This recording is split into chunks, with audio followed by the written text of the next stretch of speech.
Hi everybody, it's Charles and Laurel, and you are about to listen to an excerpt of an interview that I did with Susie O'Day of Master PLR. And Susie O'Day is going to be one of the presenters in our upcoming Rebrandable Content Summit. And I think that when you listen in on what Susie has to say about how you use PLR, you'll be excited about what's upcoming in the summit when you hear Susie and other speakers talk about what you can do with PLR to build your online business. So listen in and take notes and Right. enjoy. Use it like that. Right. Would you say that the main thing when it comes to trying to decide whether or not you're going to use PLR to, let's say, create a product or even to promote a website um, is the popularity? So should people be thinking, okay, you know what? I don't see any PLR out there, or I don't see anybody writing about this out there. um, Maybe I should go look for PLR if it's a popular topic. Is that a way to kind of think through this, or how would you think through this process? I can see that some people would think like that, but just because there isn't PLR written on a particular topic, I don't necessarily think that that doesn't mean that it's popular. It's just that, for example, say in our store, what we write on is our own passion.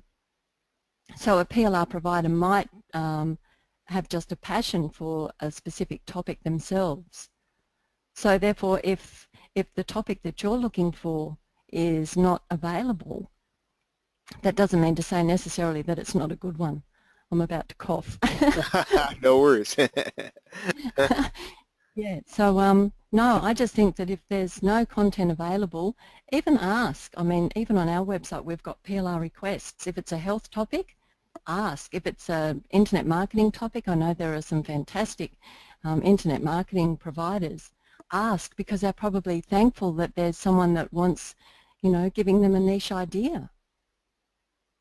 Right. Yeah. So that's what I do too. Yeah. I've always You, you requests.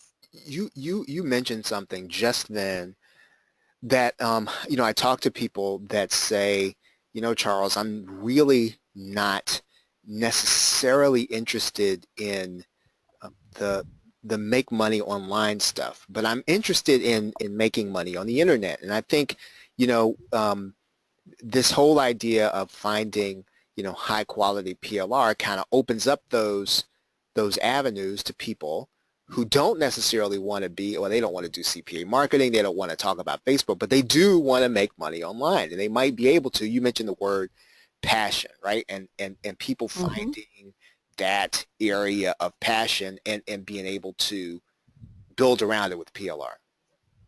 Exactly. I mean, I have never written anything, I mean, except in my own blog posts and things like that, but never done any internet marketing or marketing online website. None. Because when I started, my passion was always on health. So I started up in niche in health websites because I love writing about it. And I certainly wouldn't want to sit down and write about, I mean, I do Facebook ads, I do all the things that marketers online do, but the thought of sitting down and having a website all on Facebook advertising would bore me to tears. Mhm, mhm. I mean, I think of some things as necessary evils. So, I mean, sure, I'm on Facebook and I do ads, but is it a passion? No. So that's where I think if people can find their passion and write and find articles on what they enjoy doing, that's when I think people start making money online. Otherwise it becomes a chore. Mhm, mhm. You mentioned the earlier the rewrite process. How do you make the decision or make the call between deciding I'm going to rewrite this? I sort of like the idea. I don't, but I want to keep it, so I'll rewrite it, or deciding, hey, you know what, this is pretty good as it is. Maybe I'll keep some of it. How do you make that decision when you have a PLR article or two PLR article or a pack of them? Okay. Well, I'm really fussy, so I usually find something I always rewrite. I just there's just always something I like to add in my own voice. I love to add my own opening introduction because sometimes I find some articles very similar in the opening lines. Mm-hmm. But what I'll do is, if I think the article is 99% perfect, but I just want to add my own little slant on it, I'll often say something, or even if I think it's about 75% okay and there's some bits that I wouldn't particularly say or agree with, I'll say, I've actually heard this from one of my readers, and I'll put it in inverted commas so that it looks like they've actually spoken it. And that way, if anyone does actually go and put that in Copyscape and find it on another couple of websites, well, it does look like it's been told by somebody else anyway. Mm-hmm. It doesn't look like it's been actually written by me. Because on some of my niche websites, I do have a big following, and so they might not expect me, in inverted commas, Mm-hmm. to say that because they know my voice. So, and that's how I get around it. I get to use the article as is without doing very much to it. I'll just do a little introduction, a little conclusion, and say, do you agree with what this person has said? No, that's And that way awesome. it's not me saying it. Yeah, no, that is very cool. Now, um, the the the thing that you mentioned earlier, which I think is really important, because I can see that people would kind of get this and be excited about being able to sort of find their passion. Maybe they know that there are, whether it's affiliate products out there or products that they can sort of put on there or even create, a specific niche. Um, you mentioned a level of consistency. What about timing, right? I mean, you got a website that's been out there 10 years, and that probably impacts the fact that, it's probably making money every day. So somebody who's saying, hey, I'm ready to get started, ready to get making money online. I want to start using PLR. It's going to take time, right? I always tell people to be patient. It does take time, but the thing is, if you've got a website and you put up 10 articles, 20 articles, just get it started so that it's got some content, because Google is a content eating machine. We all know that. Mm-hmm. And you've got content that it can read, and if you are linking and doing interlinking the right way between your articles, not just linking all over the shop and making a mess, but if you link the right way, and that is like if you've got your money page and you link to that, and then you've got other articles that you post the next week and the week after that, and you link to those and you support it so that you're letting Google know that, hey, this is my important page, this one's the next important one, and these ones are the supporting ones, so that you've sort of got like a 1 and 2 tier linking strategy going on. Then gradually Google sees your website as, hey, this is linking, this person or this website is has got some really good content here. It's giving their readers, because Google likes to send people to websites that are offering their own readers good content and good stuff.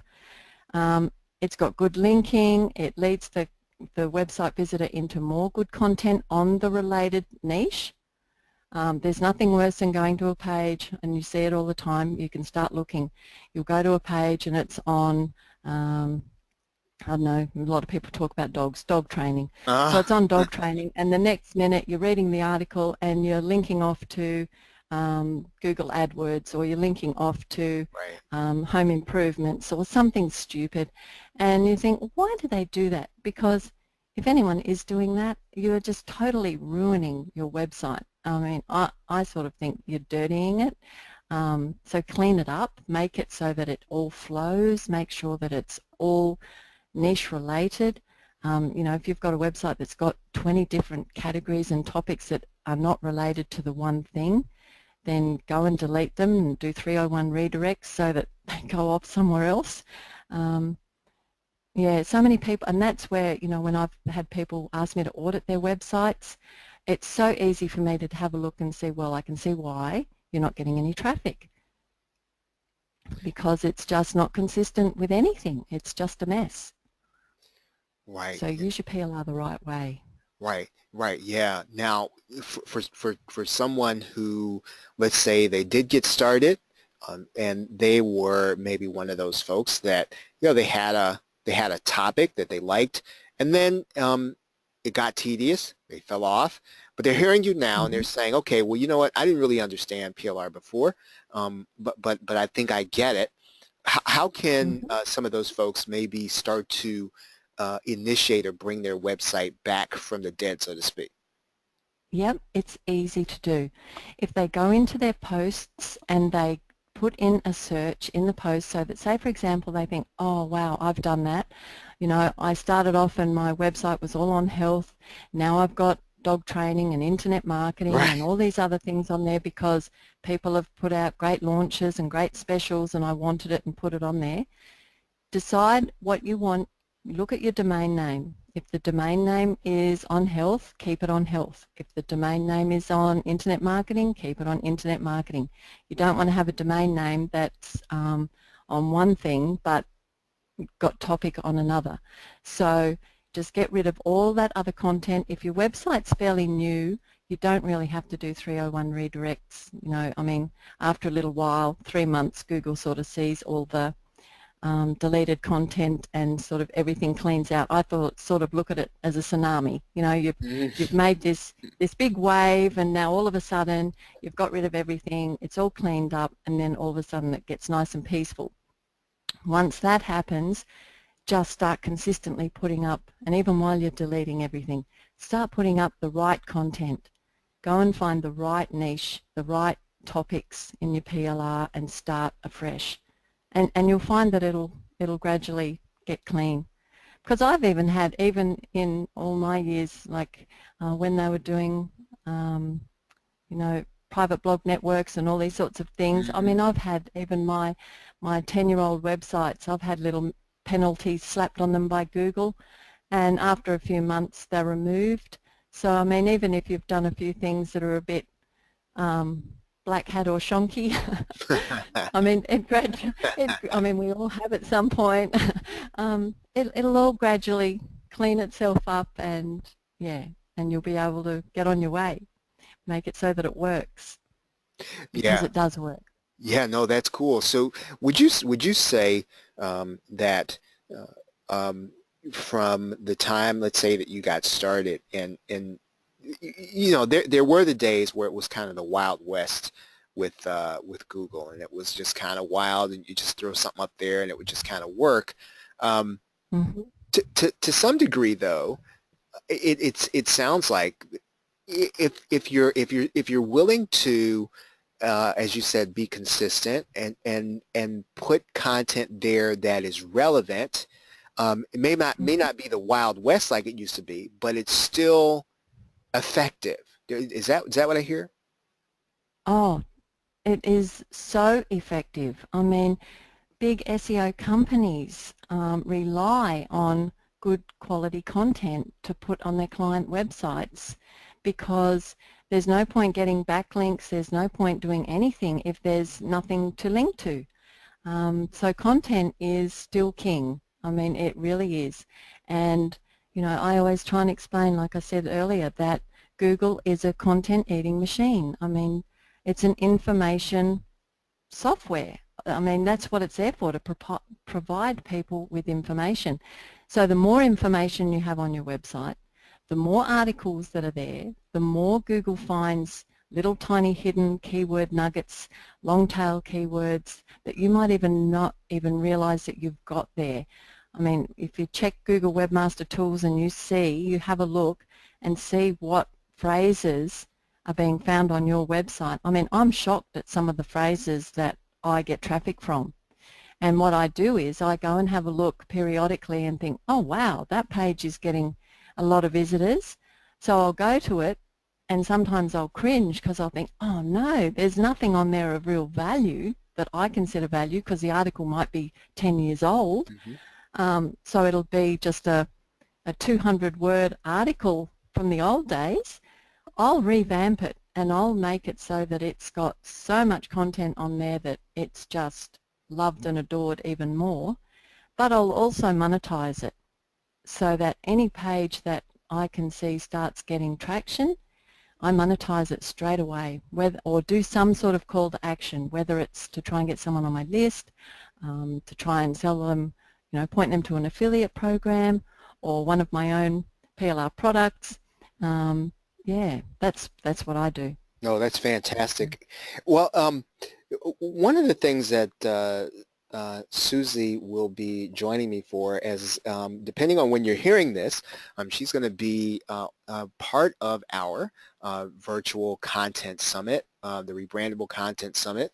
And as you can see, Susie O'Day is a scientist when it comes to PLR, or one of them. And we're looking forward to hearing her talk and helping us discuss how you find your true customers using PLR. So, Susie, kind of to end up here, I do want to give folks the opportunity to go over to Master PLR. Before I do that, you mentioned something, and I'm going to get off the topic of PLR slightly and just kind of ask you. You mentioned consistency, and I know one of the questions that I get from marketers all of the time is, how do you keep from sort of getting off of the path? So you start something, right? And you've been out here for a little while, so you probably have a take on this. How do you keep from veering off of something before it starts working, and then getting on to something else, but not giving the thing you're working on enough time to start working? Yep, I know exactly what you're saying. Well, when I started, I loved building websites, which is why I became a web designer in the end, but I ended up with about 200 websites, and it was too many. And so it was sort of like being a jack of all trades. You've got all this, you don't have enough time to do anything. And I was doing like 18-hour days. And one of the things I tell people is that I did 18-hour days, and so did my husband, Jeff. We just worked and worked online, and after 12 months, I made 10 cents in AdSense. 12 months. Oh my goodness. But I never gave up. And Google ended up closing my AdSense account, so I was devastated. But anyway, I thank them now. But what I do now is I only have 3, I call them my favorites. I have more than 4 websites, but I have 3 that are what I call my top favorite websites. And they're the ones I'm consistent on, and they're the ones that make me the most money. And they're my affiliate ones. I'm not talking about Master PLR Right. or my website design or hosting, whatever. They're my affiliate niche websites. And I'm consistent. Now, in the beginning, I used to put up articles every day, and I read that if you have 500 articles on your website, then you will start to get traction. So I just worked hard and made sure I had 500 articles on my websites.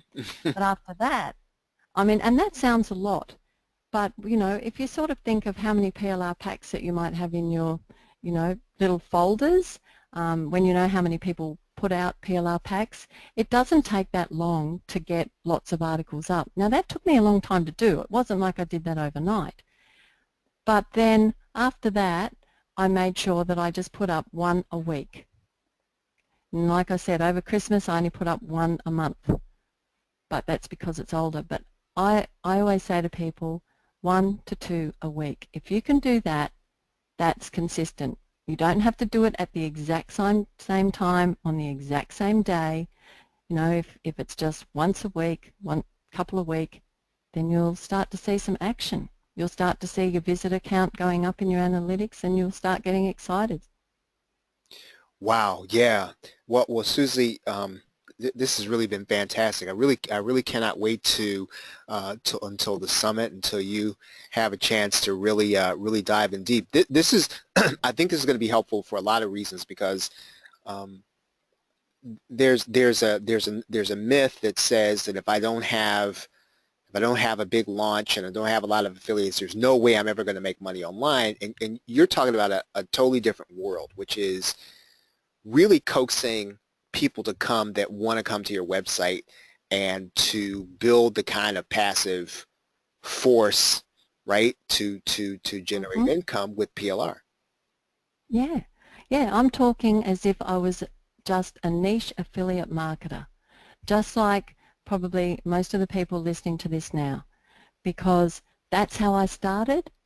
That's what I loved. I loved doing it, and you make a lot of money doing it. I mean, I know that I'm one of the top affiliates for a health product, and they love me, you know, and I love them. So, so yeah, I mean, yeah, it can be done. It's not where you have to have your big launches. I mean, they're fun, but they're stressful. Having a niche site where you just play and put your articles up every day and make it look pretty with some lovely images and social posters and infographics and whatever else, you know, I mean, it soon builds up, and especially as we all know, once we have that list, that money's in the list, and so many people do not have those opt-in forms, and that's the first thing you've got to do. Right. I didn't do it for ages because I kept thinking, I'll do that when I know what I'm doing. So now I tell people, even if you don't know what you're doing, go and put an opt-in form on your website. Right. That's so important. Right. Right. No, for real. Don't wait. Yeah, don't wait. Do not wait. Man, everybody, this has been Charles and Laurel Harper, and Laurel's mic is not working tonight, so sorry about that, but she's here with us. And again, to get more of what Susie has to offer, more of her training, I want to send you there through our site. It's the plrshow.com/Susie. And you just spell that SUSIE, the plrshow.com/Susie, and that'll take you to Susie's website, and you'll be able to get access to her training as well as some of the PLR that she does. I want to encourage you to get onto her subscriber list. I am a subscriber, so I think you can find real value there with Susie. And again, as you're listening to this, we are warming up to the Rebrandable Content Summit, and please make sure you're there. Imagine hearing Susie and others like her show you how you can benefit and leverage your business from PLR. That's what the summit's going to be about. I'm excited for it. Just hearing Susie tonight, I'm sure you're excited. So looking forward to that with Susie. This has been fantastic, and it's really good talking to you.